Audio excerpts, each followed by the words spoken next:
शामी साहब, एक तरफ तो जाहिर सी बात है कि हम ये कह सकते हैं कि भारत इस वक्त हठधर्मी भी दिखा रहा है।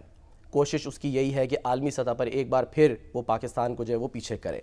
लेकिन सर, जो बयानात सामने आ रहे हैं, जिस तरह से मामला बरतानवी पार्लियामेंट पहुंच गया, वहाँ पर डिस्कस हुआ और वर्ल्ड बैंक के जो सदर हैं वो भी कह रहे हैं कि एक तरफ़ा तौर पे इसे मुअत्तल नहीं किया जा सकता। हम सर क्या समझें कि पाकिस्तान जो है वो अपना मौक़िफ़ ठोक बजा के पेश कर सकेगा अगर ख़ासकर मुज़ाकरात होते हैं?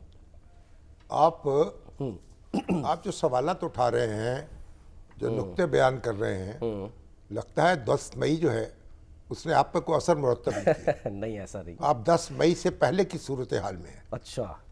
10 मई के बाद दुनिया यकसर बदल चुकी है। अब भारत की मर्जी से मामला नहीं होगा। अच्छा।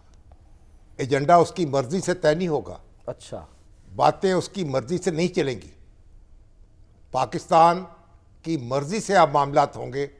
पाकिस्तान उसे चैलेंज कर चुका है, उसका घुमांड जमी बोस कर चुका है और पाकिस्तान जो है जो चाहेगा वो करना पड़ेगा और वो करना तो फिर हम तैयार हैं। तो सर, ये जो बयानात आ रहे हैं, छोटे इनको बयानात। अच्छा, ये वजारत खारजा जो कह रही है कि नहीं जी ये तो मुअत्तल ही रहेगा और कश्मीर के मुद्दे पर तो हम दो तरफा ही जो है वो बात करेंगे। कोई इनकी अहमियत नहीं। अच्छा। और कोई इनकी हैसियत नहीं। ये एक सहमे हुए, पिसे हुए, दबे हुए, डरे हुए दुश्मन जो है उसकी आवाज़ें हैं, उसकी कराहें हैं, उसकी चीखों पुकार है। इसकी कोई अहमियत नहीं है। सही। मैदान जंग में जो उसके साथ हो चुकी है और उसके बाद अब ये खसियानी बिल्ली खंबा नोचे है, इनकी कोई अहमियत नहीं है।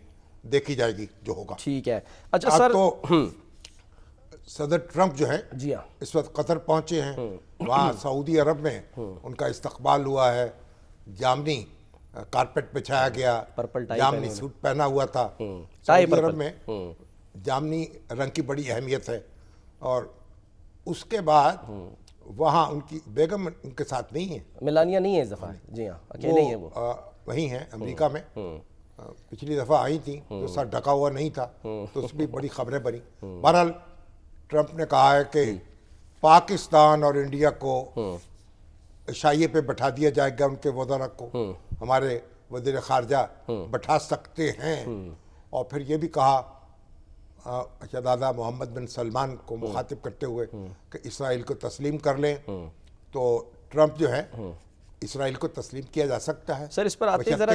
हाँ। इसराइल जो है फ़लस्तीनी रियासत को तस्लीम कर ले, फ़लस्तीनी रियासत कायम हो जाए, उसके बाद मामले पे बात हो सकती है। तो सदर ट्रंप से कोई तवक्को भी की जा सकती है। जैसे उन्होंने भारत और पाकिस्तान के दरमियान एटमी जंग को रोका है और मदाखलत की है, बर वक्त मदाखलत की है, ठीक उसी तरीके से वो मशरक़ वस्ता में फ़लस्तीनी रियासत जो है उसे कायम कराने के लिए अपना किरदार अदा करें। बहरहाल सर, तो आप कतर पहुँचे हैं। जी हाँ। वहाँ उनको एक बड़ा जहाज़ उनकी खिदमत में पेश किया गया है और उसको वो उसमें बैठेंगे। वो एक उड़ता महल होगा। तोशा खाना में नहीं जमा कराएंगे? नहीं, तोशा खाने में नहीं जमा होगा। अच्छा। अमेरिकी सदर जो है इतना बड़ा तोहफा ले नहीं सकता। उन्होंने बाकायदा वहाँ मंजूरी ली है, लेकिन वो तोहफा उनके पास नहीं होगा, ये हुकूमत के पास चला जाएगा। एयरफोर्स वन के तौर पर वो इसे इस्तेमाल करेंगे। सही। उसके बाद उनके बाद जो आने वाला सदर है वो उसको इस्तेमाल इस्तेमाल करेगा।